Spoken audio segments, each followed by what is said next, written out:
हमने हर तरीका अपना लिया, टंकी पे भी चढ़ लिए, भूख हड़तालें भी कर ली, आंदोलन भी कर लिए, शांतिपूर्वक धरना भी दे लिया। इस बार इस भजनलाल को हम इसका दिमाग ठीक कर देंगे।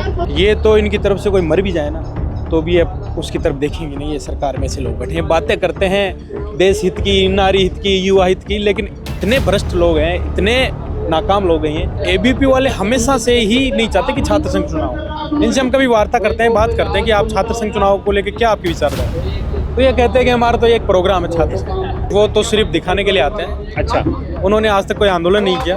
आज भी आप देखोगे तो उनकी 50 जनों की संख्या है। ये युवाओं को बिल्कुल भी पसंद नहीं करते, क्रांतिकारी लोगों को। ये तो गुलामी करने वाले लोगों को पसंद करते हैं। सरकार ने वो शांतिपूर्वक आगे बढ़ रहे थे और लाठीचार्ज किया। किस तरीके से किसी के सर फट रहे हैं, किसी के हाथ टूट रहे हैं, तो सरकार को उनकी बात सुननी चाहिए।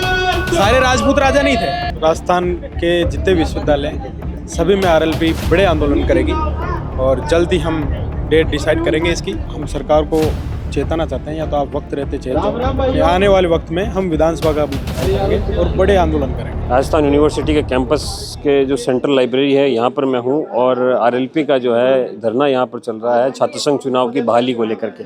मेरे साथ आरएलपी के नेता हैं कमल चौधरी, युवा नेता हैं। क्या कहेंगे बहाली को लेकर के? आप पिछले दिनों मैंने एक इंटरव्यू किया था।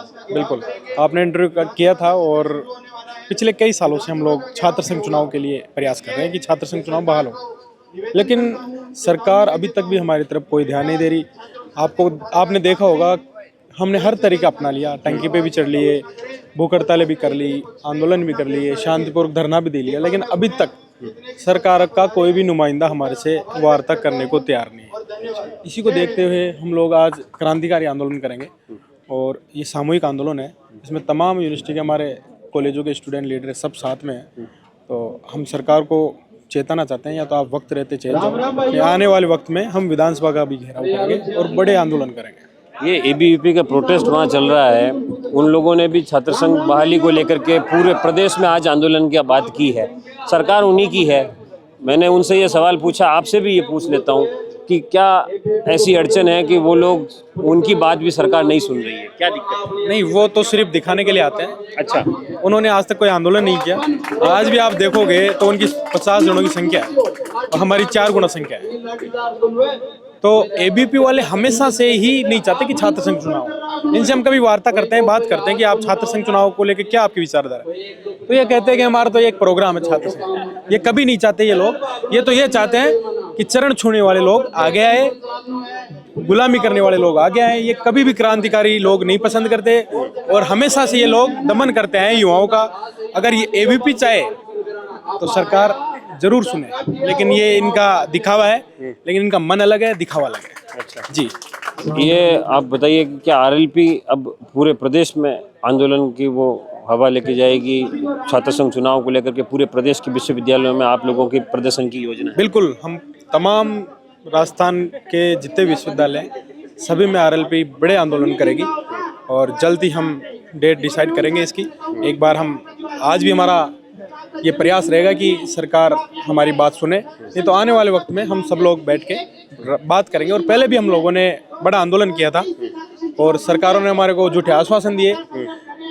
मंत्री आए मिलने हमारे से, मंत्रियों ने वार्ता भी की, उन्होंने आश्वासन दिया कि हम 2-5 दिन में छात्र संघ चुनाव बहाल कर देंगे। जब कांग्रेस की सरकार थी तब हमने बहुत बड़ा आंदोलन किया था और हम फिर से जो छात्र राजनीति खत्म हो चुकी है एक तरीके से, उसको वापस जिंदा करने के लिए हम हमारी जान भी देनी पड़े तो हम उसके लिए तैयार हैं। और इस बार इस भजनलाल को हम इसका दिमाग ठीक कर देंगे।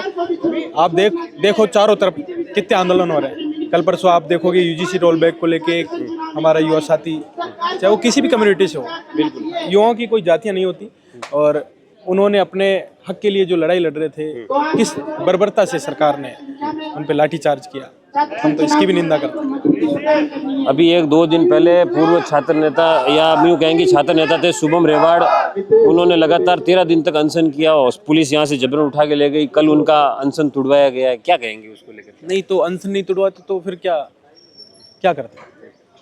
ये तो जरूरी था उनके लिए, क्योंकि सरकार का तो कोई भी नुमाइंदा मिलने नहीं जा रहा था। बिल्कुल, ये तो इनकी तरफ से कोई मर भी जाए ना तो भी अब उसकी तरफ देखेंगे नहीं। ये सरकार में से लोग बैठे हैं, बातें करते हैं देश हित की, नारी हित की, युवा हित की, लेकिन इतने भ्रष्ट लोग हैं, इतने नाकाम लोग हैं, ये बिल्कुल नहीं चाहते साहब।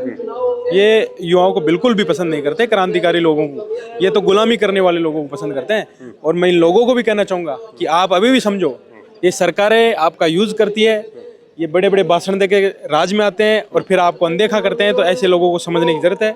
आने वाले वक्त में इनको मुंह तोड़ जवाब दो। और हमारे भाई ने जो अनशन किया, हमें भी मजबूती मिली। देश में, प्रदेश में, चारों तरफ ये अच्छा मैसेज गया कि शांतिपूर्वक उसने अपनी बात रखी, लेकिन सरकार ने उसकी बात नहीं सुनी। एक बड़ा सवाल यूजीसी को लेकर के है। पिछले दिनों सवर्ण समाज के लोगों ने जयपुर में बड़ा प्रदर्शन किया, एक युवा साथी की उसमें जान चली गई। अब कल उसमें समझौता हुआ है। हनुमान जी भी उन लोगों का समर्थन में आए थे, तमाम प्रकार की बातें हुई। क्या कहेंगे आप? देखो, जहाँ कहीं भी अन्याय होता है, हनुमान जी समर्थन में रहते हैं। और हम भी चाहते हैं कि जो ये लोग मांग कर रहे हैं उसमें कुछ अमेंडमेंट किए जाए, उनकी बात सुनी जाए। लेकिन सरकार ने, वो शांतिपूर्वक आगे बढ़ रहे थे और लाठीचार्ज किया। किस तरीके से किसी के सर फट रहे हैं, किसी के हाथ टूट रहे हैं। तो हम लोग इसका विरोध करते हैं सरकार का कि आपको ऐसा नहीं करना चाहिए। और अगर कोई आरक्षण मांग रहा है, जैसे राजपूत भी हैं, ब्राह्मण भी हैं, अगर आर्थिक आधार पे वो आरक्षण मांगने की कोशिश कर रहे हैं, सरकार से निवेदन कर रहे हैं शांतिपूर्ण तरीके से, तो सरकार को उनकी बात सुननी चाहिए। सारे राजपूत राजा नहीं थे, तो सरकार को इस विषय में सोचना चाहिए। आज भी ग्रामीण क्षेत्र में आप देखोगे तो हम देखते हैं कि वो स्थितियां नहीं है जो अपन समाज के नाम पे अपन समझे कि भाई ये राजा थे, ये थे। नहीं, आज भी राजपूत किसान भी हैं, मध्य फैमिली से भी हैं, तो उनकी तरफ सरकार को ध्यान देना चाहिए और उनकी भी बात सुननी चाहिए। लेकिन लाठीचार्ज करना कहते ही लोकतंत्र में ठीक नहीं है। वो तो शांतिपूर्ण तरीके से ज्ञापन देने आए थे, एक सामान्य प्रक्रिया है ज्ञापन देना। लाठीचार्ज की जरूरत क्या थी पुलिस को? अब बिल्कुल यही तो, ये बात सोचने की है। और शुरू से अपन देखते हैं ये लोग हमेशा बीजेपी का समर्थन करते हैं, लेकिन बीजेपी ने इन्हीं के साथ ऐसे मारपीट की, लाठीचार्ज किया। तो ये देश में हो क्या रहा है? मैं तो इन लोगों को कहना चाहूँगा, आप लोग इस सरकार के खिलाफ मजबूती से लड़िए और तीसरे मोर्चों को चुनिए। हम लोग मजबूती से लड़ेंगे और इस सरकार का दिमाग ठीक कर देंगे। ये हमारे साथ कमल चौधरी हैं, आरएलपी के युवा नेता हैं, जिन्होंने इस बात को पुरजोर तरीके से उठाया है कि छात्र संघ चुनाव की बहाली हर हाल में होनी चाहिए। शुभम रेवाड़ ने जो शांतिपूर्ण तरीके से जो अनशन किया, उसका भी इन्होंने समर्थन किया है। अब देखना यह है कि सरकार जो है छात्र संघ चुनाव की बहाली को लेकर कितनी गंभीर है और वो कब बहाल करती है, ये भी देखने वाली बात होगी।